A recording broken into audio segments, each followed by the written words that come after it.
Bonjour à tous, aujourd'hui nous allons voir des nouveautés qui vont vous plaire ou vous inquiéter, ça dépend dans quel camp vous êtes. Elon Musk a rendu gratuit un outil qui est capable de créer des deepfakes de n'importe qui en 14 secondes et avec du son. Google, de leur côté, ils ont lancé une IA qui contrôle votre ordinateur à votre place. Et Nvidia vient d'investir 2 milliards de dollars pour se venger de Sam Altman et donc d'OpenAI qui a acheté des puces AMD. Restez bien jusqu'à la fin car il y a une autre news dont personne ne parle et c'est celle qui devrait vous inquiéter le plus. Au passage, si ce format vous aide, pensez à vous abonner et à vous inscrire à la newsletter, je vous y envoie un résumé clair de l'actu de lundi à vendredi. Et pour les analyses en temps réel, rejoignez-moi sur x.com. Alors, commençons par Grok Imagine version 0.9. Si vous ne connaissez pas Grok, sachez que c'est le chatbot d'Elon Musk. Celui même qui a été créé parce qu'il trouvait que ChatGPT était trop politiquement correct. Eh bien, la version 0.9 vient de sortir il y a 3 jours, et c'est une mise à jour de leur générateur vidéo. Vous uploadez une photo, n'importe quelle photo, et en moins de 15 secondes, vous obtenez une vidéo de 15 secondes. La grande nouveauté par rapport à tout ça, c'est que maintenant, il y a du son. Vous pouvez faire dire ce que vous voulez à n'importe qui. Alors, les IA vidéo qui arrivent à cet exploit sont au nombre de 3 pour l'instant. C'est clairement la guerre des titans entre Google, OpenAI et maintenant donc XAI. J'ai testé l'outil et c'est vrai, les résultats sont absolument décomplexés. Regardez, j'ai créé cette vidéo d'Emmanuel Macron en quelques secondes et je lui ai fait dire des phrases complètement inventées. Oh, fan chichoune, bouge ton boule, on va se taper une bouffe. Mais casse-toi, t'es aussi lourd qu'un pastis sans eau. Wesh, ma puce, t'es en mode ninja ou quoi? Je te vois plus. Mais ferme ta gueule, t'es relou comme un kebab sans sauce. Bon, après on va être franc sur la qualité qui laisse amplement à désirer pour l'instant. Même si je pense qu'en le poussant un petit peu, on pourrait arriver à quelque chose. Mais on est encore loin de VO3 ou de Sora 2. Maintenant, beaucoup de gens se plaignent d'une fonction de Grok. Pour eux, le plus problématique, c'est ce qu'ils appellent le mode Spicy. C'est une option que vous pouvez activer lorsque vous parlez à Grok où toutes les barrières de sécurité sont levées. Contrairement à ChatGPT ou à Gemini qui refusent de créer certains contenus, eh bien Grok n'a pratiquement aucune limite. Des tests récents menés par Beboom ont montré qu'on pouvait créer des deepfakes de célébrités dans des situations compromettantes, c'est le moins qu'on puisse dire, sans qu'aucun garde-fou ne s'active. Et devinez quoi ? Tout est maintenant gratuit. Avant, il fallait payer 30 $ par mois pour utiliser Super Grok. Et bien maintenant, n'importe qui peut y accéder gratuitement. Et ça franchement, c'est très appréciable. C'est un mouvement que l'on voit de plus en plus arriver dans le monde de l'IA. De plus en plus d'outils deviennent gratuits. Donc forcément, nous n'allons pas nous plaindre. En plus, Elon Musk a annoncé sur X qu'ils avaient généré plus de 34 millions d'images en 48 heures après le lancement. La vitesse est impressionnante. Nous parlons maintenant de 24 images par seconde au lieu de 16. Et aussi la qualité visuelle qui s'est un peu améliorée. Même si, comme je vous le disais en introduction, franchement, c'est pas encore ça. Mais de toute façon, ce n'est pas pour cet aspect-là que nous utilisons cette IA. Mais voilà où ça devient vraiment problématique. Vous avez maintenant un outil gratuit, accessible à tous, qui peut créer des vidéos de n'importe quel politicien disant n'importe quoi. Avec des échéances électorales qui s'approchent, je vous laisse imaginer le tableau. Alors vous vous en doutiez, les experts en cybersécurité tirent déjà la sonnette d'alarme. Mais pour l'instant, XAI et Elon Musk ne semblent pas vraiment pressés d'ajouter des filtres. Et pendant que Musk crée des outils pour manipuler la réalité, Google de leur côté viennent de sortir quelque chose qui va dans une direction complètement différente. Ils ont annoncé Gemini 2.5 Computer Use. Alors là, on rentre dans un territoire totalement différent de l'habituel, mais qui paraît pourtant évident. Cette IA ne se contente pas de vous répondre, elle prend littéralement le contrôle de votre ordinateur. Alors voici comment ça fonctionne. L'IA va prendre des captures d'écran de ce qu'il se trouve sur votre écran, elle va analyser visuellement ce qu'elle voit, exactement comme un humain le ferait, et ensuite elle va décider où cliquer, où taper le texte et où scroller. Oui, là on peut dire que c'est un assistant qui regarde votre écran par-dessus votre épaule et qui bouge votre souris à votre place. Alors en plus de cela, Google a publié les benchmarks cette semaine et les chiffres sont assez impressionnants. Sur le test Web Voyager par exemple, Gemini 2.5 Computer Use obtient 79,9% de réussite. Et juste pour vous donner une idée, Claude Sonnet 4, qui était jusqu'à présent le meilleur dans ce domaine-là, obtient 69,4%. Et si l'on regarde du côté de OpenAI Agent, on est encore plus loin, avec 61%. Donc nous avons une IA ici qui comprend l'interface visuellement. Donc même si vous avez un site web qui change complètement son design de même, eh bien l'IA elle va réussir à s'adapter parce qu'elle voit l'écran comme vous le voyez. Par contre, Google a dû mettre en place ce qu'ils appellent un système de sécurité par étapes. Avant chaque action, il y a un service de sécurité qui s'active et qui va vérifier si l'action que vous tentez de faire est risquée ou pas. Par exemple, si une IA voit un bouton « Acheter maintenant », elle doit absolument vous demander votre confirmation. Ou alors, si elle veut accéder à des données médicales sensibles, elle doit s'arrêter et attendre voir ce que vous allez faire. Il y a des entreprises comme par exemple POC.com qui testent déjà ce système et ils nous rapportent que Gemini Computer Use donc est 50% plus rapide que ses concurrents. Google utilise déjà cette technologie en interne pour tester leurs propres applications, avec leur projet Mariner, leur agent Firebase et même certaines fonctionnalités de Google Search, ils utilisent des versions de ce modèle-là. Mais, il y a un mais, voici l'éléphant dans la pièce. Donner à une IA le contrôle visuel de votre ordinateur, c'est potentiellement ouvrir la porte à des abus massifs, pas besoin d'être un génie pour comprendre ça. Alors malheureusement, les hackers adorent déjà ce concept. Une IA qui peut voir votre écran et cliquer partout, c'est le rêve de n'importe quel acteur malveillant. Certes, Google insiste sur les garde-fous, mais comme on l'a vu avec tous ces systèmes de sécurité IA jusqu'à présent, ils peuvent finir par être contournés par les meilleurs. Et pendant que Google et Elon Musk lancent ces technologies folles, chacun de leur côté, il se passe quelque chose en coulisses qui va redéfinir toute l'industrie. Nvidia, oui, le géant des puces graphiques qui alimente toute l'IA moderne, sur quoi tout est basé, vient d'annoncer qu'ils investissent jusqu'à 2 milliards de dollars dans XAI, la compagnie donc de Elon Musk. Mais ce n'est pas juste un investissement classique, c'est une levée de fonds totale de 20 milliards de dollars pour XAI et Nvidia en met 2 milliards. Alors pourquoi est-ce que c'est un séisme dans l'industrie? Peut-être que vous ne suivez pas l'actu tous les jours. En fait, il y a à peine 2 semaines, Nvidia avait promis 100 milliards de dollars à OpenAI en investissement, des investissements massifs. Alors, vous voyez le tableau maintenant. Vous le savez peut-être pas, mais Sam Altman, le PDG d'OpenAI, a investi massivement dans AMD récemment, le concurrent direct de Nvidia. Et autant vous dire, Jensen Huang, le patron de Nvidia, n'a clairement pas apprécié. D'ailleurs, récemment, quand un journaliste de Bloomberg lui a demandé cette semaine ce qu'il pensait de son investissement dans XAI, Jensen a répondu textuellement, je cite, « Mon seul regret, c'est de ne pas lui avoir donné plus d'argent. Presque tout ce dans quoi Elon est impliqué, vous voulez en faire partie. » Fin de citation. Et là, il suffit d'ouvrir les yeux. C'est une déclaration de guerre déguisée en compliment. Jensen envoie un message très clair à Sam Altman ici. Vous voulez jouer avec AMD? Très bien, on va financer le concurrent direct. En somme, c'est son message. Et il faut savoir que cet argent va directement dans Colossus 2, le nouveau méga data center de XAI à Memphis. Nous parlons d'un centre de données qui va utiliser des centaines de milliers de GPU Nvidia. Alors maintenant, voici le détail que peu de gens comprennent. XAI brûle 1 milliard de dollars par mois en ce moment même. 1 milliard par mois.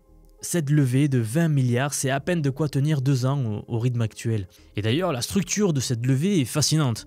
7 milliards et demi l'ont été en equity. Donc cela fait référence à des fonds propres, c'est-à-dire l'argent investi dans l'entreprise en échange de parts ou d'actions. Cela représente la propriété même de l'entreprise. Et les 12 milliards et demi restants en dette. Et en plus, tout est structuré autour de l'achat de processeurs Nvidia. C'est presque comme si Nvidia finançait l'achat de ses propres puces, mais en récupérant les parts de XAI au passage. C'est du génie financier. Jensen Huang, je le dis souvent, n'est pas là par hasard. Bien sûr, il n'y a pas qu'Nvidia, il y a Apollo Global Management, Valor Capital, Diameter Capital Partners. Leur nom ne vous dit peut-être rien, mais tout ce beau monde se positionne parce qu'ils savent qu'on est au début de quelque chose de massif. Alors, il suffit de regarder les chiffres. La valorisation de XAI était de 200 milliards de dollars en septembre. Si vous faites le calcul, c'est déjà l'une des startups les plus valorisées au monde, juste derrière OpenAI. Cette guerre entre Sam Altman et Elon Musk n'est plus une guerre de tweets. Vous le voyez, cette guerre entre Sam Altman et Elon Musk n'est plus une simple guerre de tweets. C'est une guerre qui se joue à coups de dizaines de milliards de dollars. Mais voici où ça devient vraiment intéressant. Pendant que tout le monde se bat pour la suprématie dans le monde de l'IA, une autre bataille est en train de se jouer dans l'ombre, celle de l'adoption en entreprise. Et cette semaine, Anthropic, la compagnie derrière Claude, vient de remporter la plus grosse victoire de son histoire. Ils ont signé un deal avec Deloitte pour déployer Claude auprès de 470 000 employés dans 150 pays. C'est complètement dingue, c'est fou, et c'est la plus grosse implémentation d'IA d'entreprise jamais réalisée. Deloitte, et désolé si je le prononce mal, c'est l'un des Big Four du conseil. Presque 90% des entreprises du Fortune 500, donc les 500 plus grandes entreprises, sont leurs clients. Oui, 90% des 500 entreprises les plus grosses au monde, ou les plus fortunées. Et là, ils viennent de décider que Claude sera l'IA de référence pour tous leurs consultants, leurs développeurs, leurs comptables. En somme, leurs employés. Ils vont créer des personas Claude différentes pour chaque métier. Donc c'est-à-dire qu'il y aura une version de Claude pour les auditeurs, une autre version pour les développeurs, encore une autre pour les stratèges, etc. etc. Pour faire cela, ils mettent en place ce qu'ils appellent un centre d'excellence Claude, avec 15 000 professionnels qui vont être certifiés sur la plateforme. Donc c'est du sérieux. Même IBM vient aussi d'annoncer un partenariat similaire avec Anthropic. 6 000 employés d'IBM ont testé Claude en interne et ils rapportent des gains de productivité de 45%. 45%. C'est presque la moitié du temps qui va être optimisé. Alors maintenant, vous vous dites sûrement, Deloitte choisit Claude et pas ChatGPT? Pourquoi? La réponse est simple. Claude a été construit dès le départ avec la sécurité et la conformité en tête, en priorité. Ils sont d'ailleurs connus pour ça. Pour une entreprise comme Deloitte, qui manipule des données ultra sensibles de gouvernements et de grandes entreprises, ils ne peuvent pas se permettre d'utiliser un outil qui pourrait avoir des fuites ou qui ne respecte pas les régulations. Et c'est là où le timing de l'annonce est assez ironique aussi. Le même jour, Deloitte a été obligé de rembourser le gouvernement australien parce qu'ils avaient rendu un rapport bourré d'erreurs généré par IA. Des citations inventées, des références qui n'existent pas, des notes de bas de page complètement fausses. Et le jour même, ils annoncent qu'ils vont déployer Claude à l'échelle mondiale. Ils ont l'air vraiment convaincus que cette fois c'est la bonne technologie. Ce deal représente aussi quelque chose de plus grand. Vous le savez sans doute, Anthropic était perçu comme le petit challenger face à Google, face à OpenAI, même face à XAI. Eh bien, avec ce contrat Deloitte, ils viennent de prouver qu'ils peuvent jouer dans la cour des grands. D'ailleurs, regardez leur croissance en Inde. Ils viennent d'ouvrir un bureau à Bengaluru et les installations de l'application Claude ont augmenté de 48% en un an. Même les dépenses des consommateurs indiens sur Claude ont bondi de 572% rien qu'en septembre 2025. Et en ce moment même, ils sont en discussion avec l'empire de Mukesh Ambani, donc un très grand entrepreneur indien. On parle potentiellement de centaines de millions d'utilisateurs. Maintenant, voici la 5e news, celle dont personne ne parle, et pourtant, c'est celle qui devrait vous inquiéter le plus. En janvier dernier, Sam Altman a posté un message sur X de seulement 6 mots. Il disait, je cite, « Près de la singularité, incertain de quel côté ?» Fin de citation. Et ensuite, il a précisé que ce message pouvait être interprété de deux façons. Soit il parlait de l'hypothèse de la simulation, l'idée que l'on vit dans une simulation informatique, soit il parlait de l'impossibilité de savoir quand exactement le moment critique du décollage technologique va se produire. Vous savez, on en parle souvent dans la chaîne, c'est ce fameux moment que l'on nomme l'explosion de l'intelligence. Vous vous demandez peut-être pourquoi je vous parle d'un tweet de janvier alors qu'on est en octobre. Parce que cette semaine, le même Sam Altman a posté quelque chose sur la théorie de l'internet mort. Il a dit textuellement, je cite, « Je n'ai jamais pris la théorie de l'internet mort au sérieux. » Mais il semblerait qu'il y ait vraiment beaucoup de comptes Twitter générés par des LLM maintenant. Fin de citation. La théorie de l'internet mort, pour ceux qui ne connaissent pas, c'est cette idée qu'Internet n'est plus dominé par les humains, mais essentiellement par des bots. Que toutes les réponses que vous voyez sous les vidéos, en commentaire, sur Twitter, ce sont en fait des robots, des bots qui répondent, et non pas des humains. Et Sam Altman, celui qui a créé ChatGPT, l'outil qui génère le plus de contenu IA au monde, vient de reconnaître publiquement que cette théorie pourrait être vraie. Et c'est là où une étude d'Originality AI, publiée cette semaine même, montre que dans les 20 premiers résultats de recherche Google, le nombre de sites contenant du contenu généré par IA a augmenté de 400% depuis la sortie de GPT, donc 400%. Et ce qui est encore plus fou, c'est que les humains commencent à parler comme les IA.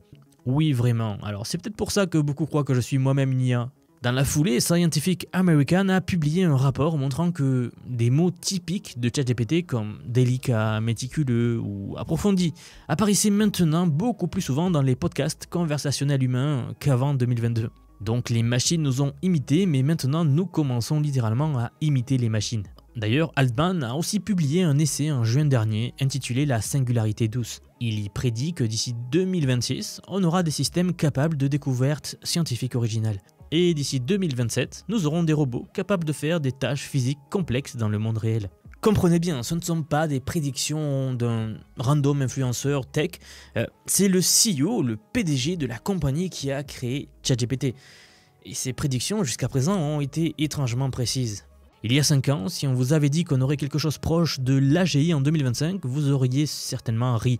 Eh bien aujourd'hui, on a des IA qui codent mieux que la plupart des développeurs juniors, qui réussissent des examens de la médecine, qui battent les humains dans des compétitions de mathématiques de niveau doctorat et j'en passe. Le problème, c'est qu'on ne sait pas si on se dirige vers un futur utopique ou un futur dystopique.